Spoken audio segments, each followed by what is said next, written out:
Të dashur dëgjues të Radio Maris, ju ftojmë të ndiqni emisionin Lexo Biblën me ne, me komentim biblik nga Don Simo, pikpamje katolike.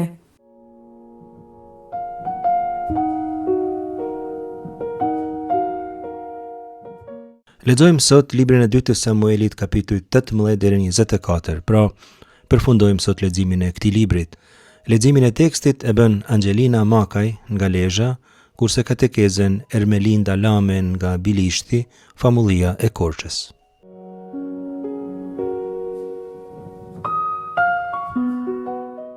Lexim nga libri i 2 i Samuelit, kapitulli 18, rreshtat 9 deri në 12.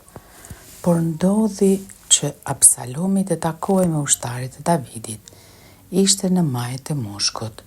Kur mushku hyri në një qarr të madh me gema, ju ngatrua kryet Absalomit në gema dhe mbeti i varur mes qiellit e tokës, kurse mushkun e të cilin ishte kaloi. E pa dikush dhe i lajmëroi Joabit. E pash Absalomin të varur në qarr.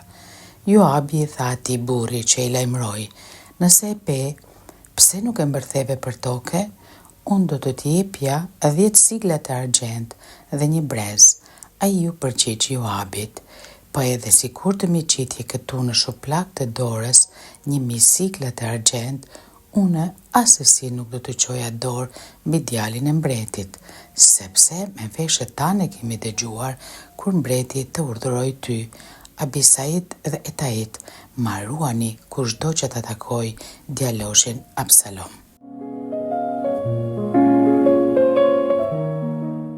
Tregimi që lexuam më shumë i njohur tregon vdekjen e Absalomit, djalit të Davidit, vllaut të Tamares, që e përmendëm herën tjetër.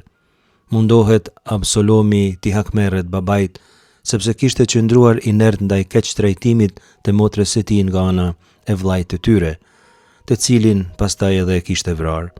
E mandimen e kishte pas emrin Amnon ky vllai i tyre. Me vonë kishte tentuar edhe një grush shteti, por nuk kishte pas forcë të mjaftueshme të ballafaqohej me aparatin shtetëror të Davidit, sidomos me Joabin, udhëhecin e tij ushtarak shumë të aftë, besnik dhe me shumë përvojë.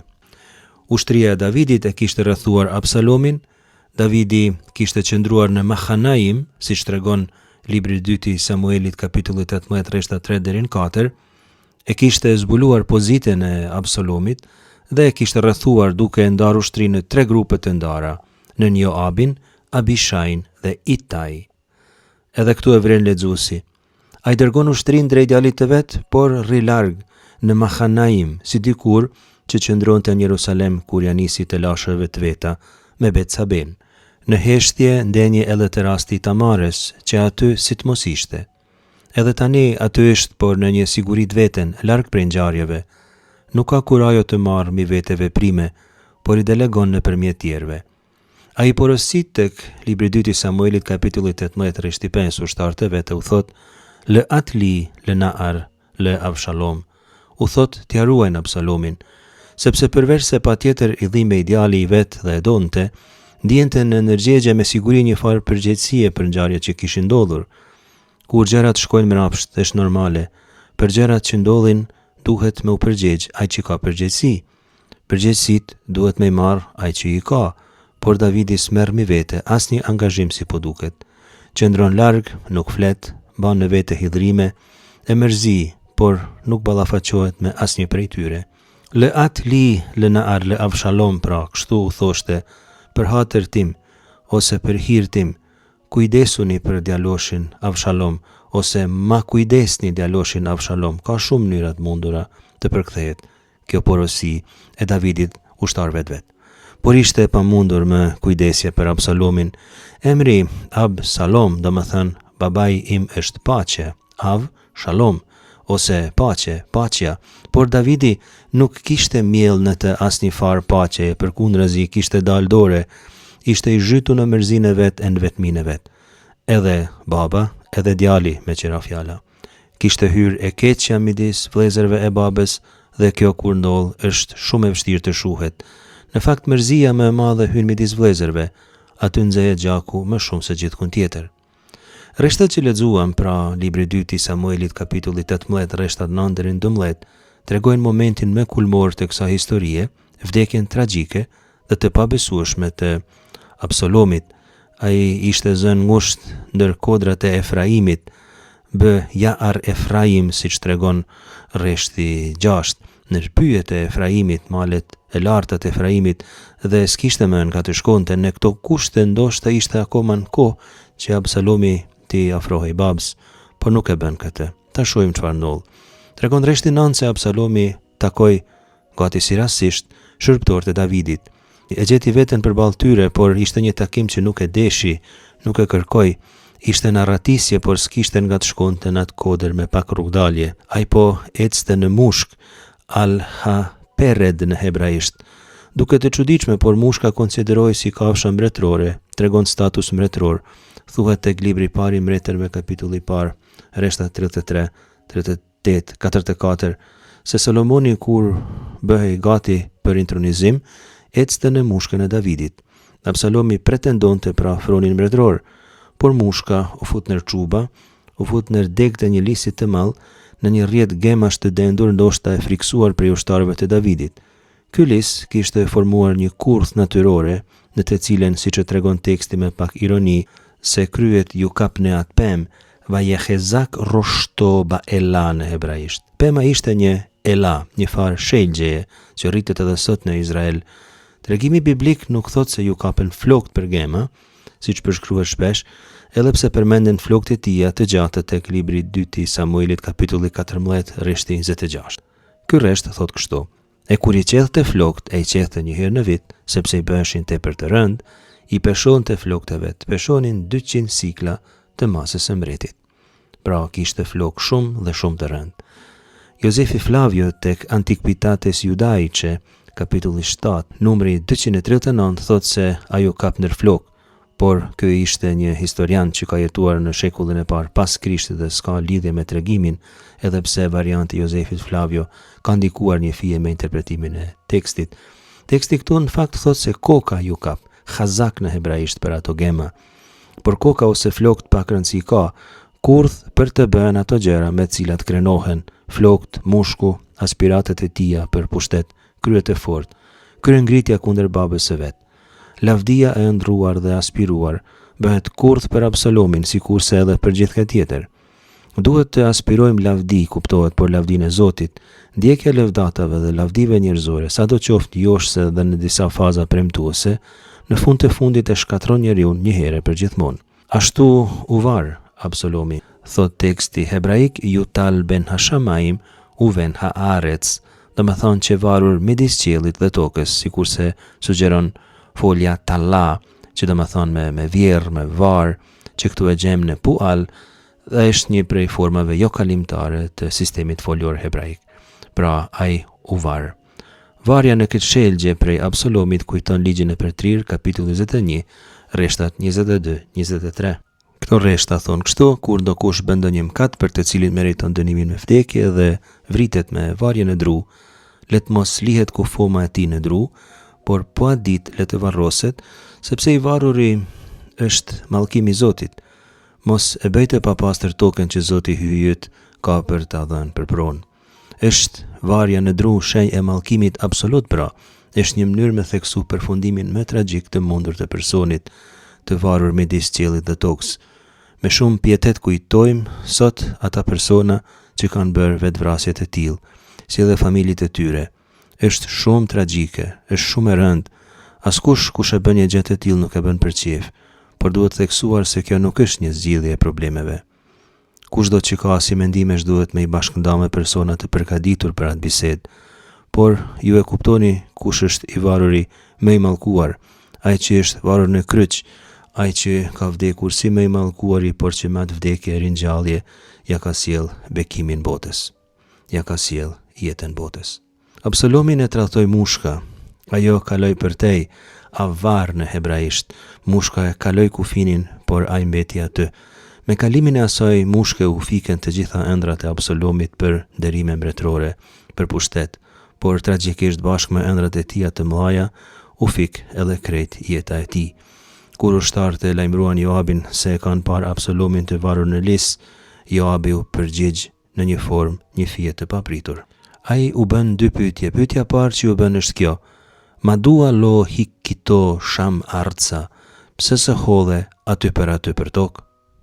Dhe e dyta, vë ata latet lëkha asara khesef, va khagura e khad. Unë vetë ti kisha dhënë ty 10 para argjendi dhe një brez. Joabi në vend që të kujdesej për jetën e tij, siç e kishte porositur Davidi, bilës i kishte thënë për hatër ti ta bëj këtë gjë, kritikon ushtarët pse se kanë vrarë Absalomin. Sepse sipas logjikës ushtarake, kur zihet armiku, ai dhe duhet të vritet. Dy shpërblime kishin humbur ata ushtarë. Përveç fitores ndaj armikut, kishin humbur edhe para, edhe brez. Parat nuk kanë nevojë për koment, por brezi po. Brezi ushtarak, khagora në hebraisht, ishte objekti që përdorej për të dhënë dekorata ushtarëve që kishin merita të veçanta. Mund shihni për shembull libri 2 i Samuelit, kapitulli 20, rreshti 8, ose libri i parë i mbretërve, kapitulli 2, rreshti 5. Megjithatë, edhe fitimin material edhe nderimin profesional, një ushtar anonim i refuzon të dyja. Ky është një ushtar besnik e i përgjigjet Jakobit kështu: po edhe sikur të mi hidhje këtu në shuplak të dorës 1000 sikla të argjenta, unë asesi nuk do të çoja dorë mbi djalin e mbretit, sepse me vesh tan e kemi dëgjuar kur mbreti të urdhroi ty, Abisait dhe Etait, maruani kushdo që të takoj djaloshin Absalom. Libri 2 i Samuelit, kapitulli 18, rreshti 12. Nuk është hera e parë që në Izrael gjejmë ushtar besnik, ushtar të thjesht, të gatshëm me vdek për mbretin. E kishim hasur njërin edhe tek rasti i vetvrasjes së Saulit, por edhe në raste tjera. Por ajo që këtu fillon dal nga dal të dalë në pa, është se ata ushtar që Davidi kishte caktuar në pozita të larta udhëheqjeje dhe që deri tani i kanë qëndruar besnik, tash mbrapa fillojnë dal nga dal dhe progresivisht të mos e dëgjojnë. Nuk është e këndshme as pak kur personi pretendon bindje, por ata që duhet ta dëgjojnë nuk kanë as pak besim në te. Respekti personal është çështje personale. Ai nuk pretendohet me automatizëm, por ndërtohet në kohë shumë të gjatë.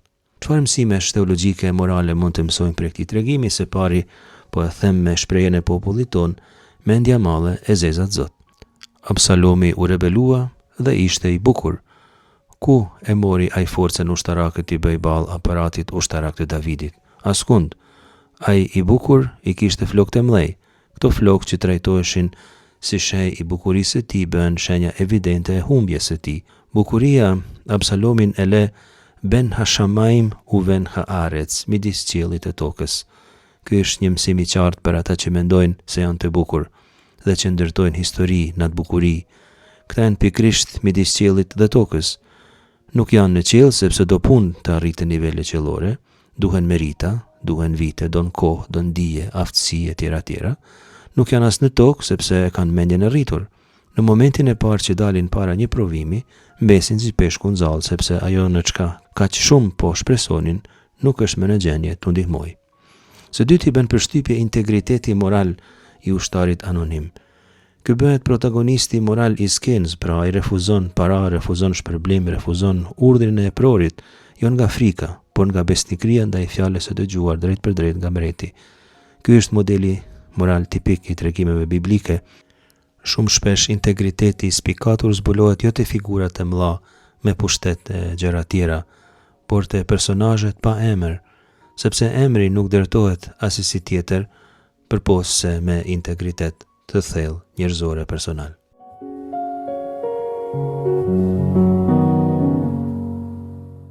Lexim nga libri 2 i Samuelit, kapitulli 18, rreshtat 29-32. Mbreti e pyeti: a është gjallë djaloshi Absalom? Akimahasi ju përgjigj: pash një përleshje të madhe kur Joabi e dërgoi shërbëtorin e mbretit dhe mua shërbëtorin tënd, por nuk di si mori fund puna. Atëherë mbreti i tha: kaloj qëndro atje. Pasi u largua, ai qëndroi në anë Jabeu Etiopasi dhe kur arriti tha: ju sjell si hariq, im zot mbret, Zoti sot të ka dhënë të drejtën dhe të ka shpëtuar prej duarve të gjithë armiqve që u ngriten kundër teje. Por mbreti i tha Etiopasit, "A është mirë djaloshi e Absalom?" Etiopasi u përgjigj, "I gjetë të por si djaloshin të gjithë armiqtë e mbretit, zotërisë tim, që u ngritën për t'i bërë të keqen mbretit."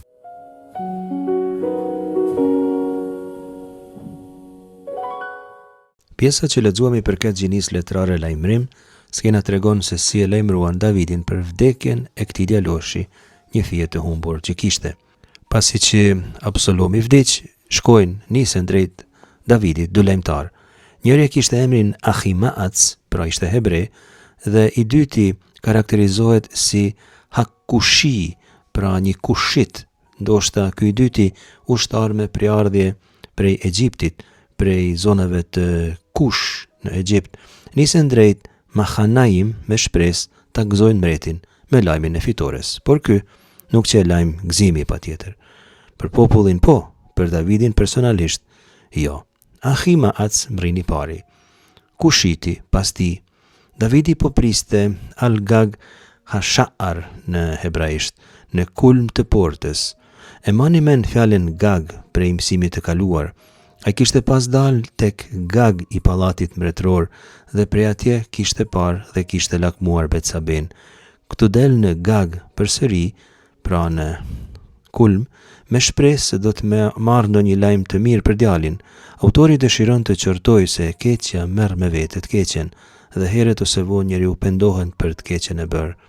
Ja dhe diçka tjetër, ne e dim se tashmë Absalomi ka vdekur, por Davidi nuk e dinte. Këtë dije të lexuesit edhe të disa personazheve tjerë të tregimit, por jo të disa tjerëve, quajmë tension narrativ. Lexuesi i hap syt pak më shumë në këtë moment të tregimit me qëllim që të shohë se çka do të ndodhë. Pra në këtë rast lexuesi mezi shpret të kuptoj se si Davidi do ta marrë vesh lajmin, cili prej këtyre dy ushtarëve do t'i tregoj, në çfarë formash do t'ia tregoj, etj, pra quhet tension narrativ. Te Krishti 29 lexojmë se mbreti e pyeti këto dy kasnec, e u tha kështu: "Shalom lë Naar lë Avshalom, a është mirë, a është shnosh djaloshi Abshalom?" Mund ta vlerësoni edhe poezin të kjo pyetje e Davidit, Shalom lë Naar lë Avshalom. Për të nuk është armik Absalomi, është një Naar, një djalosh, për fatin e të cilit ka përgjegjësi edhe vetë të themi të drejtën. Ai nuk pyet për fitore, për ushtri, për pasojat ushtarake të betejës, por për djaloshin që vazhdonte me e dasht, sepse e kishte birë, edhe pse ishte ngrit kundër babës së vet. A është shalom, pyet ai, a është mirë, a është në paqe, me fjalë tjera, është një shprehje frazeologjike të pyetësh për si është dikush, a është shalom apo jo. Nuk pyet a ka vdekur, nuk pyet ku është, nuk pyet asgjë tjetër. Është një pyetje e vetme që zbulon çka ka në zemër baba. Sikur se tham, Ahimaaz vjen i pari. Ai thot kështu: "Pash një përleshje të madhe kur Joabi e dërgoi shërptorin e mbretit dhe mua shërptorin tënd, por nuk di si mori fund puna." Kështu thot ai te kapitulli 18, rreshti 29. Le ta vlerësojmë këtu delikatesën e tekstit biblik. Ai e dinte, por s'dinte si t'i thoj. S'kishte fjalë për t'i treguar mbretit, ndoshta sepse kishte vrejtur prekupimin e tij. I dhimbej i vinte keq. Tek libri i dytë i Samuelit kapitulli 18, rreth 28, ai e përmend fitoren, por nuk futet në të gjitha detajet, nuk ka kur ajo. E dinte se pas tij do të vinte një tjetër prej zonave jugore të Egjiptit, një Etiopas, si e ka përkthy Dom Simoni. E dinte Ahimaaz se ai nuk do ta kishte të vështirë ta tregoj të vërtetën. Tek libri i dytë i Samuelit kapitulli 18, rreshti 25 deri 28, mund të lexoni nëse doni bisedën mallëngjyese të mbretit me ushtarët e vet derisa ata shohin këta dy ushtar duke ardhur me lajm, duke ardhur prej larg. Mbreti po mendonte a thua sjellin lajm të mirë apo të keq. Por mbreti e vren se Ahimaaz nuk është krejt transparent. Kishte përvojë me njerëz Davidi. Nuk mujti me errejt. Ai i tha kështu: "Suv amod ko, va Yisov va ja amod." Sillu e rikto. Ai usul e ndenja atë. Nuk e nguci me te për ushtarin e vet hebre, por tashma ka fillu me kuptu se punt janë keq. Dhe shprindi në panik duke pritur lajmin e zi të vdekjes së djalit. Djenjat i tregojnë fund, por arsyeja i jep edhe ndonjë shpresë. Por shpresa ka mbetur vetëm tek një egjiptian që do të tregoj pa shpirt. Suv amod ko, mu hiq sysh me fjalë tjera, mu sill prej këto, e rri këtu mrapa. Largohet ushtari parë dhe vjen ushtari dytë. Ushtari dytë në fakt edhe nuk e dinte skenën që kishte ndodhur me ushtarin e parë. Ky Etiopas erdhi dhe siç lexojmë ndër tjerat e kreshti 30, po sillte në mend të tij një lajm shumë të mirë. I tha kështu në hebraisht: Shefatcha Adonai hayom mikol hakamim alecha yit baser Adonai. Ky po jepte një lajm shumë të mirë ushtarak, por ma mërmendja se Davidi do të kishte preferuar të merrte një lajm të kundërt, që Absalomin ta ketë mirë, kurse betejën ta kishin humbur. Zoti, thot ai, sot ka gjykuar me drejtësi të gjitha ata që janë ngritur kundër teje. Zoti të ka dhënë një lajm të mirë. Folja Shefatcha vjen prej rënjës Shafat, që do të thonë gjykoj me drejtësi. Yit baser Adonai Hamelech, pra let marr lajm të mirë Zoti i mbreti. Folja basar që përmendet këtu është në rrjen e fjalës hebraike që përdoret për të dhënë lajmin e mirë, besora në hebraisht. Është fjala që në greqisht e quajmë evangelion. Imagjinoni se çfarë lajmit mirë, se çfarë lajmit të gëzueshëm po jepte ky Etiopas mbreti David, duke i thënë se Zoti kishte gjykuar me drejtësi. Ai akoma nuk ja kishte thënë qartë, por duket krejtësisht e qartë se çfarë kishte ndodhur atje në betejë, është se Davidi kishte humbur djalin e vet Absalomin. Kjo pra ishte një besora, është një evangelion, një lajm i gëzueshëm, por çfarë lajmi i gëzueshëm është ky? Nuk ka lajm më trishtueshëm për mbretin. Duket ma mërmendja se ai më shumë kishte preferuar sikur se ti kishin thënë se e kanë humbur luftën ose betejën se djalin. Me qira fjala besora, evangelion këtu nuk ka asnjë domethënie teologjike, por ka thjesht një nuancë luftarake, ushtarake. Është fjala për lajmin e mirë të fitores. Por Davidin akoma nuk e lë shpresa. Hashalom la Naar la Abshalom. Ai vazhdon të pyes, por tani po pyes një person që me gjas e ka në mend t'i tregoj me sinqeritet realitetin. Davidi është fiksuar në atë pikë, gjithçka tjetër është dytësore e parëndësishme. Davidi nuk ishte gëzuar besora, sepse kishte pikëllim në zemër dhe ja merrte mendja si kanë shkuar punë të besoj, jo vetëm prej dinamikave ushtarake, por sepse e dinte historinë shumë më hollësisht, më mirë se gjithkusht tjetër. Askush në fakt nuk e dinte si ai, se si ishin nis të gjitha të lashet, kishin filluar me një mkat. Nuk ishte puna mirë kur çështjet fillojnë me një mkat. Etiopasi, ky burr prej zonave të Kushit në Egjipt, i përgjigjet pa mëshirë. Po lexoj në hebraisht: Yehi Naar o Jeve Adoni Hamelech. Të gjithë armiqve të mbretit u ndodh si i ka ndodhur djaloshit. Nuk e dim sinqerisht a dinte ky njeri, ky ushtar i Davidit, se Absalomi ishte bashkë djali i tij. Por se Dimas thua do të ishte shprehur me këto fjalë, sikur ta dinte se Absalomi është djali i Davidit. Ka gjithë çfarë njerëz në këtë botë, disa sillen në një formë më delikate, disa tjerë më pak delikate, edhe përpara lajmeve të tilla. Disa njerëz arrin ta shohin realitetin në një mënyrë pak më të gjerë, disa tjerë shohin në mënyrë shumë të ngushtë. Ndoshta ky ushtar e shihte këtë realitet vetëm si një fitore thjesht ushtarake. Ky ushtar uron gjithashtu që njësoj sikur se i ka ndodhur Absalomit t'i ndodh të gjithë atyre që janë ngritur për t'i bërë keq mbretit. Ai thot se vdiq Absalomi, por të gjithë armiqt u bëshin sikur se ai. Kjo është një mënyrë diplomatike dhe kujdesshme për t'i komunikuar të keqen. Pa e shqiptuar vdekjen e drejt për drejt e bën të kuptueshme, por pa dashje ky i huaj përmend Zotin, e lexon rastin si drejtësi e Zotit, duke nënkuptuar se në këtë rast i padrejti kishte qenë Absalomi. Kishte pas gabime Absalomi, ndoshta kishte pas mundësi ta zgjidhë dhunimin e motres ndryshe, edhe ishte shtyr pak në mendjet madhe në aspiratat larta për pushtet, por këtë më i padrejti është Davidi, sepse s'kishte bërë asgjë, duke ushtruar autoritetin e vet për të sjellë ai drejtësi si babë e si mret në shtëpinë e tij. Kur mreti s'është në gjendje të sigurojë drejtësinë në shtëpi të vet, do ta shohim. E shenjë karakterit të dobët edhe mretror. Dhe e kemi thënë sa herë Zoti pret që njeriu t'i korrigjojë ato që ja ka lënë në kompetencat e tija. Njeriu duhet t'i korrigjojë këto. Por kur njeriu rri inert, atëherë vepron Zoti me krejt pushtetin dhe drejtësinë e tij.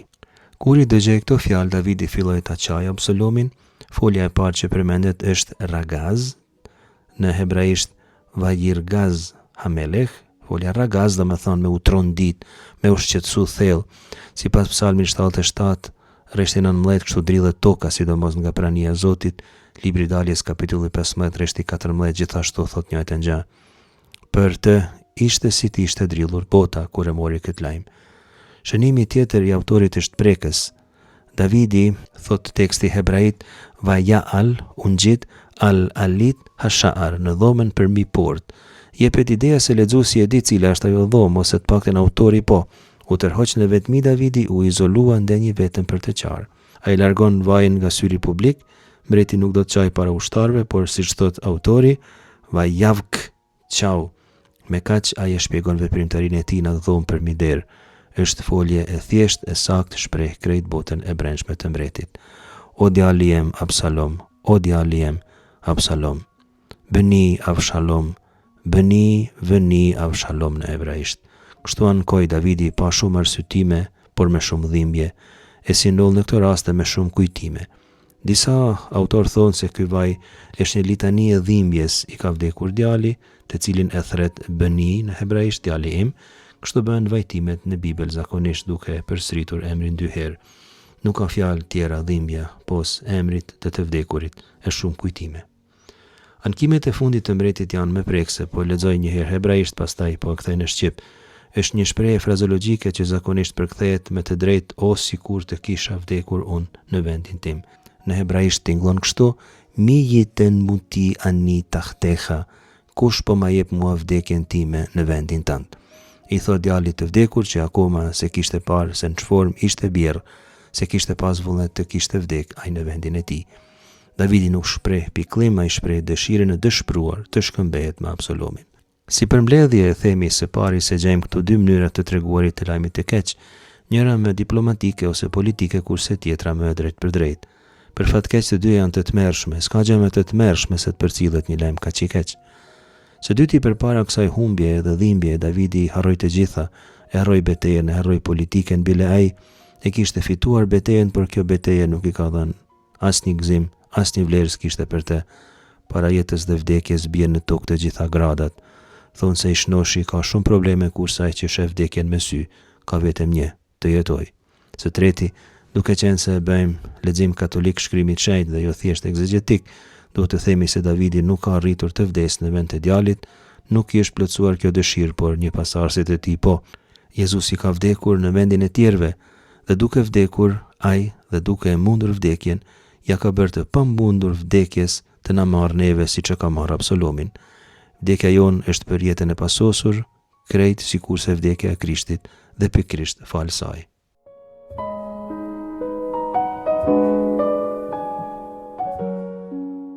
Lexim nga libri i 2 i Samuelit, kapitulli 23, rreshtat 1-7. Këto janë fjalët e fundit të Davidit.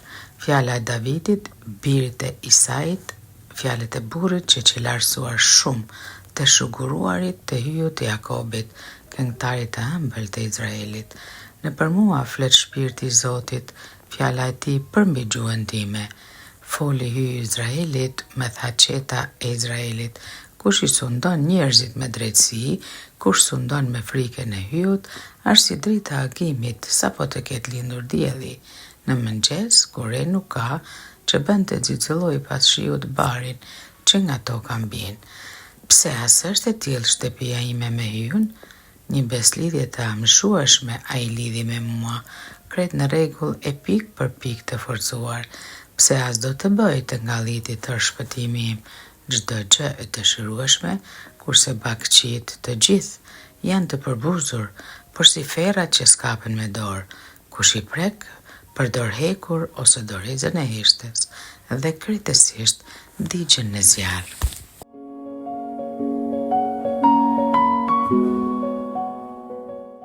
Kjo që lexuam është një poezi në të cilën gjejmë fjalët e fundit të Davidit, në hebraisht Divre David ha acharonim.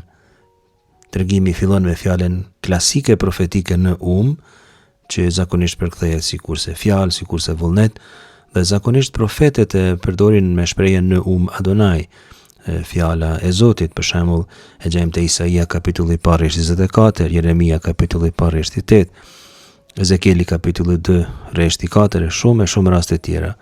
Mirë po, këto gjejmë me shprehjen në David, është fjala e Davidit. Shprehja në David thekson se edhe prej tij, si edhe prej profetit, Zoti shpreh vullnetin e vet. Davidi është Ben Jishai te kjo poezi, biri i Jeseut, sikurse e dim, edhe këtë gjë është një gjë mjaft e rregull ndër profet, ata identifikohen me prjardhjen e tyre ndonjëherë me baben. Mirë po, ky mbret ka prjardhjen nga Betlehemi, nuk vjen për një dinastie mbretërore. Zoti e ka zgjedhur për një mision të tillë, për mision mbretëror, por ai misionin nuk ja ka dhënë vetit. Davidi thirret Gever, një trim, një hero, por ky është një trim i caktuar nga Zoti. Mallështia e Davidit e tham është dhuratë, jo arritje. Këtu Davidi thirret edhe Mashiach, i shuguruar, pasardhës i Jakobit, sepse është i caktuar prej hyjit të Jakobit. Kjo sjell bisedën në drejtimet e beslidhjes. Mbretëria davidike do ta ketë si qëllim qysh Davidi të mëtej implementimin e beslidhjes së Zotit. Thirret këtu edhe mjeshtër psalmesh, mjeshtër këngësh, por nuk po thellohemi tepër në këtë çështje sepse s'është e mundur të thuhet gjithçka. Rreshti i dytë është shumë i rëndësishëm.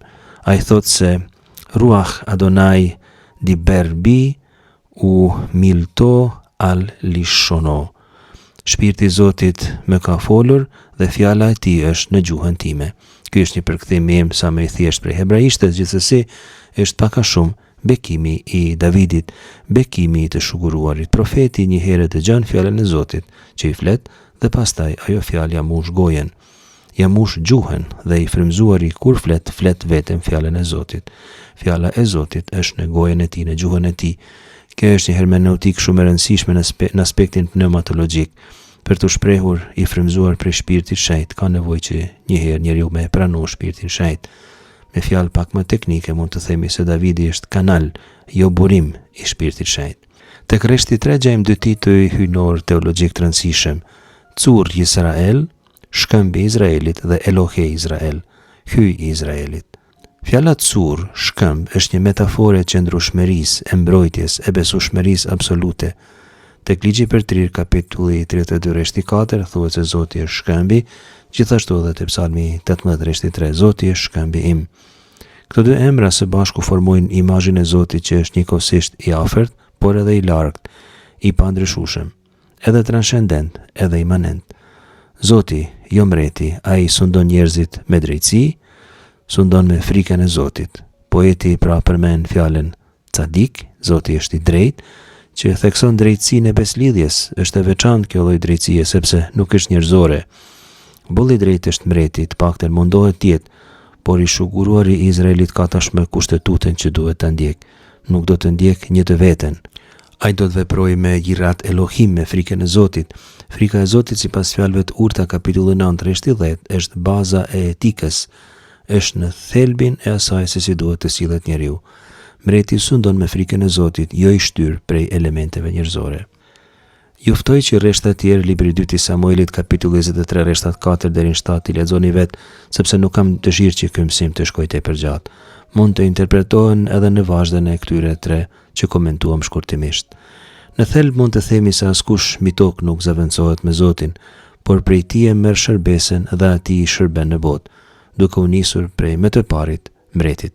E dyta, nga ana historisë biblike, mbreti ideal është ai që personifikohet me Davidin, të shuguruarin, që dëgjon fjalën e Zotit dhe atë e zbaton ditë e natë.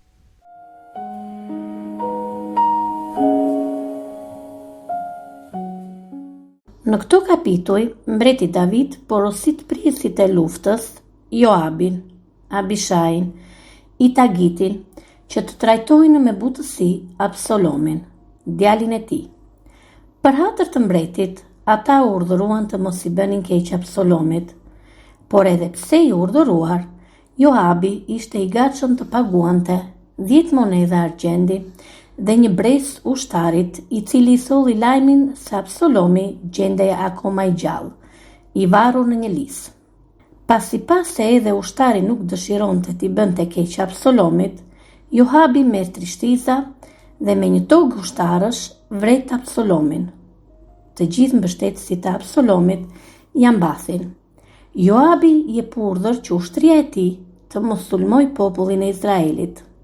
Ata e varosin Absalomin në një grop të thellë, duke u mbuluar me gur. 2 lajmëtar shkuan të jepnin lajmin mbretit David. Lajmëtari i parë nuk kishte arritur të shikonte se çfarë kishte ndodhur Absalomit. Atëherë Davidi priti lajmëtarin e dytë, i cili tregoi se të gjithë ata që ngren krye kundër mbretit do të kenë të njëjtin fat si djali i tij. Davidin e pushtoi pikëllimi dhe fillon të qaj me të madhe duke thënë: "Biri im, biri im, as si kur ti isha unë në vendin tënd, biri im." Të gjithë mbështetësit dhe ushtarët ndjen keqardhje. Ushtarët e Davidit, në vend që të ktheheshin krenar për fitoren e tyre, u kthyen si humbës. Atëherë Joabi i drejtoi Davidit, duke i thënë se ushtria e tij ndihet e prekur dhe e turpëruar nga sjellja dhe qëndrimi i Davidit, sepse ai do ata që urejnë dhe uren ata që e duan. Pasi dëgjoi këto fjalë, Davidi u çua dhe qëndroi para derës. Gjithë populli u paraqit para mbretit, ndërsa izraelitët kishin shkuar në tendat e tyre. Populli i Izraelit e kuptoi se kishin besuar tek mbreti i gabuar, dhe meqense kuptuan se mbreti vërtet ishte Davidi, ata kërkuan kthimin e tij. Shpeshherë edhe njerëzit në ditët e sotme mbështeten tek zotat e gabuar, mbështeten tek paraja, pushteti, fuqia njerëzore, krenaria, egoja personale, duke lënë menjan Zotin e jetës, Zotin e vërtet. Mbreti e kuptoi që nuk mund të ishte mbret vetëm i disa njerëzve, por do të ishte mbret i gjithë fisëve të Judes. Kështu ai bashkoi zemrat e të gjithë njerëzve. Figura e Mefiboshetit simbolizon shpirtin e një personi që ndjen dhimbje në një mëkati, që prej largimit të tij nga mbreti, ai nuk kishte larë këmbët, nuk kishte qesur mjekrën, dhe as kishte larë rrobat dhe deri në momentin kur mbreti u kthye në paqe. Të gjithë veprimet e tij, ky njeri i kishte bërë si një shenjë vlerësuese për marrëdhënien që kishte ai me mbretin. Edhe pse i gënjur nga shërbëtori i tij, edhe pse i gjykuar me pa të drejtë, ai qëndroi besnik mbretit David, edhe pse mbreti e kishte keq kuptuar. Sa herë njerëzit në ditën e sotme ndihen të keq kuptuar, të menjanuar, të pavlerësuar nga njerëzit e tjerë. Ashtu sikur se mbreti David, edhe njerëzit shpeshherë gjykojnë duke dëgjuar vetëm njërën palë, duke vlerësuar padrejtësisht palën tjetër, thashethemet, gënjeshtrat, padrejtësit, shpifjet, bëjnë që njerëzit të largohen nga Perëndia. Ndonjëherë nuk i vlerësojmë fjalët që themi dhe nuk dim se sa herë vrasim me to. Një fjalë e thënë me keqdashje për të ulur apo për të goditur dikë tjetër është një plag që vetëm syri Perëndis mund ta shohë. Një tjetër rebelues doli nga Benjaminët, Sheba. Ai ngriti krye kundër mbretit duke i thënë popullit që secilit i ishte në tendën e vet. Në krye të ushtrisë së Davidit, në këtë kohë ishte Amasai. Ai pas urdhrit të dhënë nga Davidi, shkoi të mbliste ushtrinë, por nuk arriti ta mbliste në kohën e duhur. Për këtë, mbreti David thiri Abishaun, vëllain e Joabit, dhe i kërkoi atij të ndiqte sa më shpejt Shebain, pasi çdo vonesë mund të ishte rrezik për të gjithë. Gjatë rrugës, Abishau dhe Joabi takuan Amasain, dhe Joabi i afrohet me pretekstin për ta përqafuar dhe e vret atë. Pushteti njerëzor është diçka e dëshiruar nga të gjithë. dëshira për të kontrolluar, dëshira për të zotëruar, i pengon njerëzit që të duan me gjithë zemër. Unë jam këtu, unë komandoj këtu. Janë fjalë që dëgjohen dhe thuhen edhe nga ne të krishterët. Janë fjalë që më shumë se sa përgjegjësia tregojnë pushtetin që kemi mbi të tjerët. Pasi vjen në ndjeket të Shebait, arrin ta gjejnë atë brenda mureve të një qyteti. Në përpjekje për të prishur muret, një grua e urtë i afrohet Joabit duke i treguar atij besnikërinë ndaj mbretit. Ajo i kërkon Joabit që të mos vriten njerëz të pafajshëm për shkak të një tradhëtari. Grua ja premton se do t'i dorëzoj kokën e Shebait. Pasi koka e Shebait i dorëzohet Joabit, ai bie boris dhe i gjithë ushtria të hiqet. Pas mëkatit të bërë nga Sauli ndaj Gibeonitëve, plakosi një uribuke 3 vjeçare. Davidi i premton Gibeonitëve që do të vendos drejtësi duke i plotësuar dëshirën për varjen e 7 pasardhësve të Saulit. Në këtë kohë fillon një betejë tjetër kundër filistinëve. Në 2 luftim kundër Ishbi Benobit, Davidi lodhet, por i ndihmuar nga Abishai, arrin të shpëtojë. Pas këtij 2 luftimi, luftëtarët i kërkojnë Davidit të mos dalë më në 2 luftim, që të mos humbë pishtari i Izraelit. Kapitulli 22 na tregon mirënjohjen e thellë që Davidi ka për Zotin. Për atë Zoti zhmburoi, shkëmb, fortesë, ndihmë në kohët më të vështira. Zoti bekon drejtësinë dhe shpërblen atë. Zoti nuk është diçka që qëndron larg njerëzve, por bëhet i dukshëm nëpërmjet simboleve, krahasimeve apo metaforave, siç janë toka u trondit, qiej tu hapën. Fitore ndaj kundërshtarëve të tij, Davidi nuk ja një vetes, por Zotit. Pa ndihmën e Zotit, ai kur nuk do të kishte dalë fitimtar. Davidi falenderon hyjin për gjithçka që hyji ka bërë për të, dhe premton se do të lartësoj Zotin midis kombeve. Zoti jeton, qofshi bekuar shkëmbim. Ai është i vetëdijshëm se asgjë nuk ndodh rastësisht, por gjithçka është plani Perëndis. Në mesazhin e tij të fundit, ai shpall se Perëndia ka folur përmes tij. Ai deklaron se njeriu që ka në dorë pushtet duhet jetë i drejtë dhe të mbrojë drejtësinë. Duhet të druaj hyjin. Njeriu i drejtë dhe i përulur është dritë frymëzuese për të tjerët. Hyji vlerëson drejtësinë, besnikërinë dhe guximin. Dëshmia e tretrimave, të cilët ju përgjigjen kërkesës së Davidit për të marrë ujë nga pusti Betlehemit, sakrifica që bën ata për të hyrë në mes të ushtrisë kundërshtare dhe për të sjellë ujin, simbolin e pastërtisë dhe jetës, mbretit të tyre tregon fuqinë e hyjit. Mbreti ja ofron këtë ujë Perëndisë në shenjë mirënjohjeje dhe vetëdije se pa hyjin njeriu nuk mund të bëjë asgjë.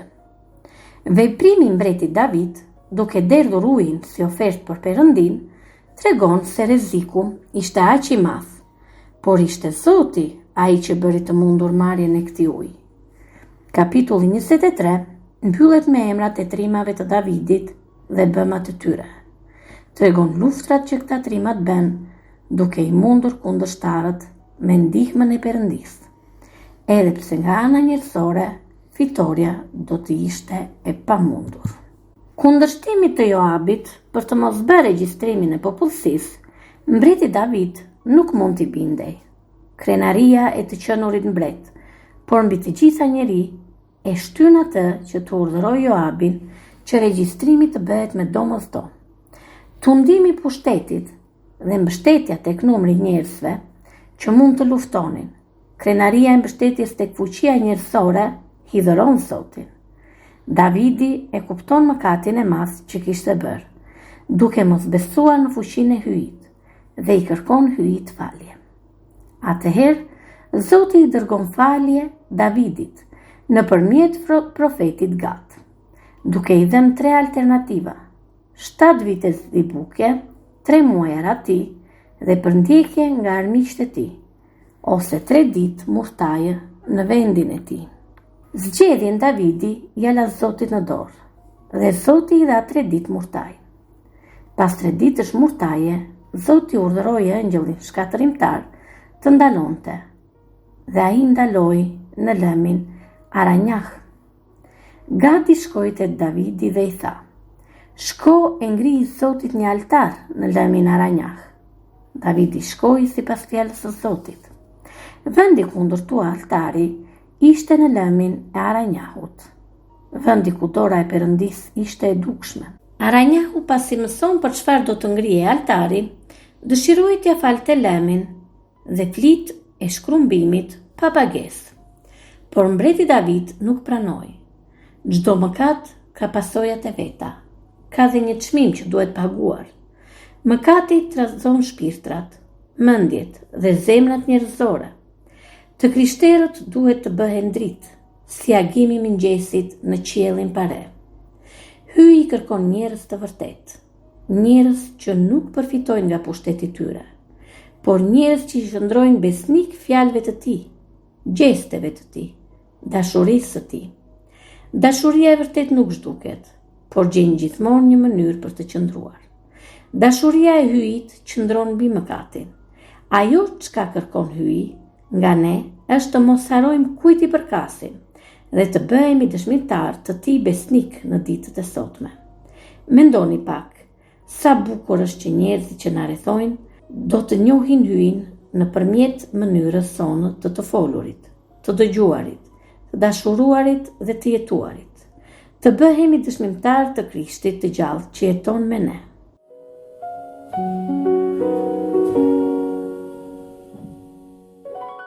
Fillojmë herën e ardhshme me leximin e librit të parë të mbretërve. Do të lexojmë pjesë prej 11 kapitujve të parë që përmbajnë ciklin e Salomonit. Nëse doni, lexoni të shtëpia, ka pjesë të mrekullueshme, shohim se si vdes Davidi, se si Salomoni vjen në fron, se si bëhet mbreti më i urtë i të gjithë historisë, ndërton tempullin, por Elai, sikurse baba i vet, përfundon keq. Për sot ju falenderojmë përzemërsisht për vëmendjen tuaj. Zoti ju bekoftë të gjithëve.